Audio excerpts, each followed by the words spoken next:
अस्सलाम वालेकुम एवरीवन। बात करते हैं यहाँ पर मार्केट को लेकर के मार्केट की क्या अपडेट और मार्केट का नेक्स्ट मूव क्या रहने वाला है। सो गाइज आज है 26 नवंबर और मार्केट की पोजीशन आप सबके सामने है।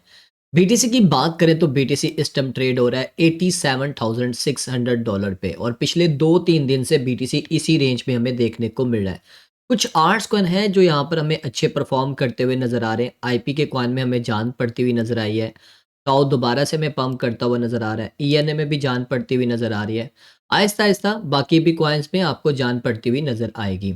मार्केट के सेंटिमेंट्स की बात करते हैं तो इस टाइम फियर एंड ग्रीड का इंडेक्स दोबारा से 15 पे आ चुका है और फिर से आपको सेंटिमेंट एक्सट्रीम फियर में देखने को मिल रहे हैं। रीज़न क्योंकि बीटीसी अभी तक जो है वो एक ही ज़ोन में ट्रेड हो रहा है। जब तक बीटीसी आपको एक अच्छे लेवल के ऊपर मूव नहीं दिखाएगा, यानी कि $1,00,000 के लेवल को ब्रेक नहीं करेगा, तब तक मार्केट के सेंटिमेंट इसी तरह आपको फियर और एक्सट्रीम फियर में आपको देखने को मिलेंगे। और न्यूट्रल में आने के लिए इसको कम से कम 1,07,000 से $8,000 का लेवल ब्रेक करना होगा, तब जाके ये न्यूट्रल और ग्रीड के ज़ोन में आएगा और फिर इसी के साथ-साथ आपको आर्ट्स कॉइन भी अच्छे परफ़ॉर्म करते हुए नज़र आएँगे। कल से लेके अभी तक कौन-सी न्यूज़ेज़ आई हैं, उसको लेकर हम बात कर लेते हैं और फिर उसके बाद मार्केट को टेक्निकली तौर पे देखते हैं किस तरह मूव करती हुई नज़र आ रही है। कल से लेके अभी तक हमें बहुत सारी न्यूज़ेज़ देखने को मिली हैं। फेड की जो गवर्नर है स्टीफन, आपको पता होना चाहिए जो जो फेड है ना, जो बोर्ड है उसके 7 गवर्नर है। उन्हीं में से एक जो है ये गवर्नर है जिसका नाम स्टीफन मैरन है। इनका कहना है कि यूएस इकॉनमी जो है वो काफ़ी ज़्यादा जो है वो वीक हो चुकी है। तो इसलिए जो है स्लो होती जा रही है, वीक होती जा रही है, तो हमें यहाँ पर बड़े इंटरेस्ट रेट की कट की ज़रूरत है। यानी कि यहाँ पर हमें बड़ा रेट कट करना चाहिए। अभी तो एक्सपेक्ट किया जा रहा है ना 25 बेसिस पॉइंट। इनका कहना है कि कम से कम यहाँ पर 100 बेसिस पॉइंट यहाँ पर रेट कट होना चाहिए। ये वो है जो फैसले कर रही होती हैं। आपको पता होना चाहिए जितने भी जो इकोनॉमी से रेलेवेंट जितनी भी अडॉप्शन वगैरह हो रही होती है, सेंट्रल बैंक के जो टॉप डिसीजन होते हैं वो यही लोग करते हैं, जिसमें इंटरेस्ट रेट होता है, इकोनॉमी पॉलिसी होती है, इन्फ्लेशन कंट्रोल होता है, ये सब ये डिसीजन ये करते हैं।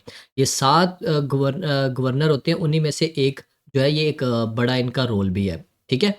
तो उसके बाद रशिया में देख रहे हैं जी, रशिया एक्सपेंड कर रहा है यहाँ पर क्रिप्टो इन्वेस्टमेंट को, यानी कि अब ज़्यादा लोग जो है वो कंपनीज़ में क्रिप्टो बेस्ड एसेट में इन्वेस्ट कर सकते हैं और रशिया जो है क्रिप्टो की अडॉप्शन को इंक्रीज़ कर रहा है और ग्लोबल लेवल के ऊपर क्रिप्टो और जितने भी मामलात हैं उनको लेके चल रहा है, तो ये एक बहुत पॉजिटिव न्यूज़ है।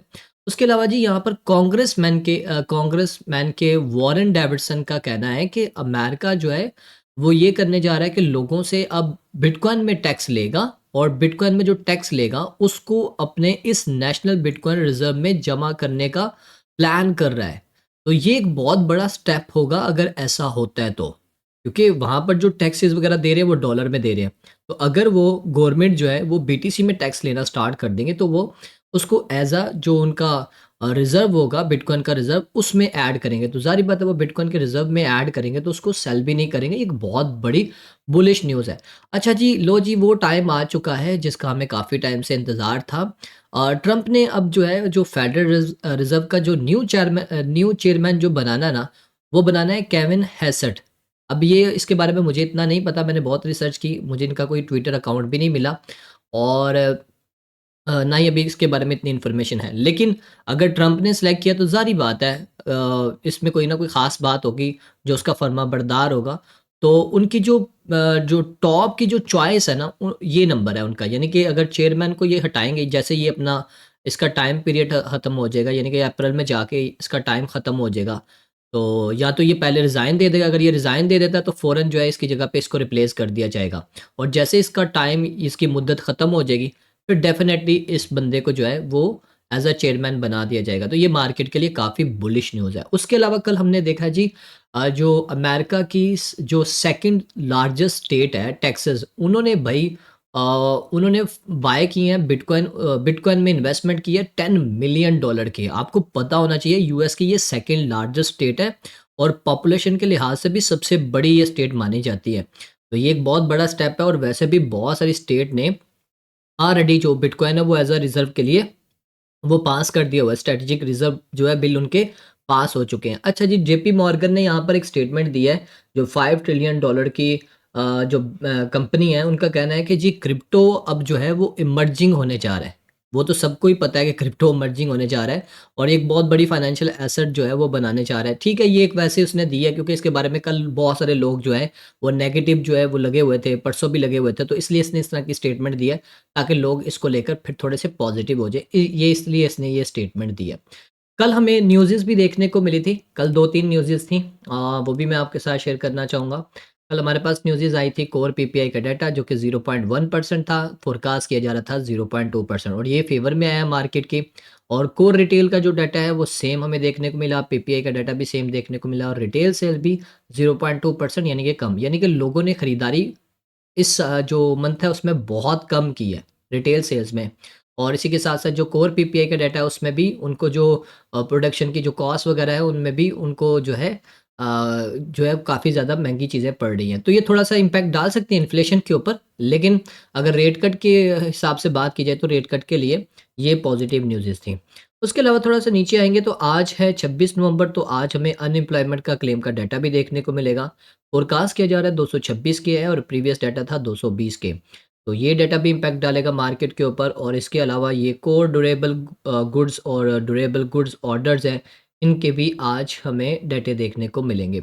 तो ये जो डाटा आएगा वो 6:30 पे आएगा, तो उस टाइम मार्केट वोलेटाइल होती हुई नज़र आ सकती है। अब बात करते हैं मार्केट टेक्निकली तौर के ऊपर हमें किस तरह मूव करती हुई नज़र आ रही है। बीटीसी की बात करें तो बीटीसी $87,500 पे है और बीटीसी ने अभी तक 89,200 के लेवल को ब्रेक नहीं किया और इस वीक की कैंडल नो डाउट अभी हमें ग्रीन देखने को मिल रही है। 4 दिन अभी भी बाकी हैं।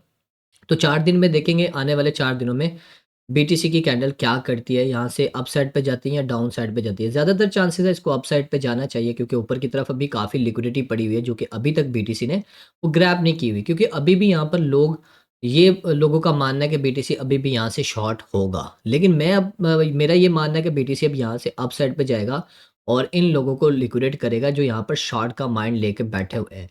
ये चार्ट भी मैंने आपके साथ कल भी शेयर किया था। इस चार्ट के ऊपर आपकी नज़र होनी चाहिए। तो बीटीसी पहले जाएगा ऊपर, पहले शॉर्ट वालों को लिक्विडेट करेगा, $96,000 तक की जो शॉर्ट की एक तगड़ी पोजीशन ओपन है ना, इनको लिक्विडेट करेगा। और फिर यहाँ पर अगर इसने लोअर हाई बना दिया, जैसे आपको मैंने पहले भी बताया हुआ ना, बीटीसी ने यहाँ पर ये स्ट्रक्चर में आप देख लो, ये देखो हाई है, लो है, लोअर हाई है, लो है, लोअर हाई है, लोअर लो है। तो बीटीसी यहाँ पर अगर लोअर हाई बना देता और यहाँ से रिजेक्ट हुआ तो फिर एक नया लो बनाने नीचे आ जाएगा। जो टेक्निकल चीज़ हमें नज़र आ रही है वो फिर यहाँ पर लो बनेगा 75-76,000 के ज़ोन में। और अगर यहाँ से रिजेक्ट हुआ तो, अगर ना रिजेक्ट हुआ, इसको लेवल को ब्रेक कर दिया, मार्केट में कोई बहुत ज़्यादा पॉजिटिव न्यूज़ेज़ आ गई, तो फिर ये लेवल ब्रेक करके ऊपर क्लोजिंग देगा तो फिर सीधा $1,07,000 पे जाएगा। तो इसके ऊपर आपकी नज़र होनी चाहिए, एकदम से नहीं जाएगा, थोड़ा टाइम लगेगा। ज़ाहिर बात है अभी आहिस्ता-आहिस्ता ये गर्म हो रहा है, इतना बड़ा डंप आया तो ज़ाहिर बात है एकदम से थोड़ी वो रिकवरी करेगा, थोड़ा टाइम तो लेगा। और प्रीवियस जितने भी आप देख लो, जब भी इसने डंप किया है, आप डाटे देखो ना, आपको पता चले ये जो डंप आया था ये फ़ौरन तो नहीं आ गया था ना, देखो ये डंप आया था 28 फ़रवरी को, यानी कि इसने अपना लो लगाया था। फिर उसके बाद थोड़ी रिकवरी की, फिर करते-करते इसने अप्रैल में जाके मूव दिखाया, मतलब डेढ़ महीने के बाद जाके बीटीसी ने एक मूव पकड़ना स्टार्ट किया था। मतलब ये नहीं है कि इसने डंप किया है अभी, ये भी कौन-सी डेट है हमारे पास, 22 नवंबर, तो ये आज ही बस कर जाएगा, यहाँ पे टाइम लगेगा, थोड़ा थकाएगा, सताएगा, लोगों को मजबूर कर देगा एग्ज़िट करने के लिए, फिर जाके पीटीसी यहाँ से पंप करेगा, ठीक है? लिक्विडेशन की बात करें तो ऊपर की तरफ काफ़ी लिक्विडिटी है। 1 मंथ के चार्ट के ऊपर आप देखो, आपको क्लियर हो जाएगी कि काफ़ी ज़्यादा हमें लिक्विडिटी यहाँ पर बिल्ट होती हुई नज़र आ रही है। थोड़ी तो नहीं लिक्विडिटी, बहुत ज़्यादा लिक्विडिटी है। अच्छा, एक और चार्ट मैं शेयर करना चाहता हूँ, रेनबो का चार्ट, यार ये बहुत इंपॉर्टेंट है, इसको देखो ज़रा। रेनबो के चार्ट के मुताबिक अगर आप यहाँ पर चीज़ें देखो आपको क्लियर होंगी। ये देखो ज़रा गौर से। रेनबो के चार्ट के ऊपर मैं थोड़ा और ज़ूम करने की कोशिश कर रहा हूँ। यहाँ पर आप देखो ये ब्लू ज़ोन में आ चुका है। अब ये ब्लू ज़ोन का मतलब क्या है? Basically a fire cell. ये वो टाइम है कि जहाँ पर सेल लगी हुई है बिटकॉइन की। और जब इस ज़ोन में आता है तो लोग बोरियाँ भर-भर के उठाते हैं। यहाँ पर आप देखो, ये वाले ज़ोन में देखो, उस उससे पहले भी देखो, लोगों ने बोरियाँ भर-भर के उठाया, उसके बाद देखो बीटीसी कैसा पंप हुआ। यहाँ पर देखो, इस लेवल पे जब 2015 में भी इसी ज़ोन में था, उसके बाद देखो कैसा पंप हुआ। उससे प्रीवियस रिकॉर्ड भी देखो, जब इस ज़ोन में आया, उसके बाद देखो कैसा पंप हुआ। तो अभी भी उसी टाइम पे उसी जगह पे आ चुका है। तो इस जगह पे आने का लोग बहुत बेसब्री से इंतज़ार कर रहे थे। तो ये वो ज़ोन होता है जहाँ पर लोग तगड़ी बाइंग करते हैं, ठीक है? तो अभी आहिस्ता-आहिस्ता लोग यहाँ पर अपनी बाइंग प्लान कर रहे हैं। तो ये एक अच्छा ज़ोन है और इसके अलावा इस चार्ट के ऊपर भी देखो तो ये ज़ोन भी स्टिल अभी भी एक्यूमुलेट का है। ये भी एक्यूमुलेशन का ज़ोन है, जहाँ पर लोग अपनी तगड़ी बाएँ प्लान प्लान करते हैं यहाँ पर। ये देख रहे हो एक्यूमुलेशन का ज़ोन है। तो ये जो रेनबो के चार्ट हैं, ये भी इस चीज़ की जो है वो इंडिकेशन कर रहे हैं कि अभी भी बीटीसी में पोटेंशियल है, मतलब कि यहाँ से दोबारा से बाउंस करने का। लोग कह रहे हैं ना कि अब बीटीसी यहाँ से गिरेगा, अभी वो टाइम नहीं है गिरने के लिए भई। उसको इस ज़ोन में आना होगा जहाँ पर बबल होता है, याद रखना। ये सेल सीरीज़ वाला और यहाँ पर बबल जहाँ पर बनता है। हर हाल्विंग के बाद बीटीसी इस ज़ोन में आया तो तब जाके सेल हुआ ना, इस चीज़ को कभी मत भूलना। देखो ना, हाल्विंग के बाद कहते हैं 4 साल का साइकिल, 4 साल का साइकिल कंप्लीट होता है, तो ये रेनबो के चार्ट पे यहाँ पर आया। जब भी 3 बार क्रैश देखा ना आपने, ये देखो 2013 का क्रैश, 2017 का क्रैश, 2021 का क्रैश और 2025 का क्रैश आना तो कम से कम इधर आना होगा। और यहाँ पर आने के लिए इसकी जो प्राइस बनती है वो 2,70,80 मतलब $2.5 लाख से ऊपर ही बनता है। ठीक है?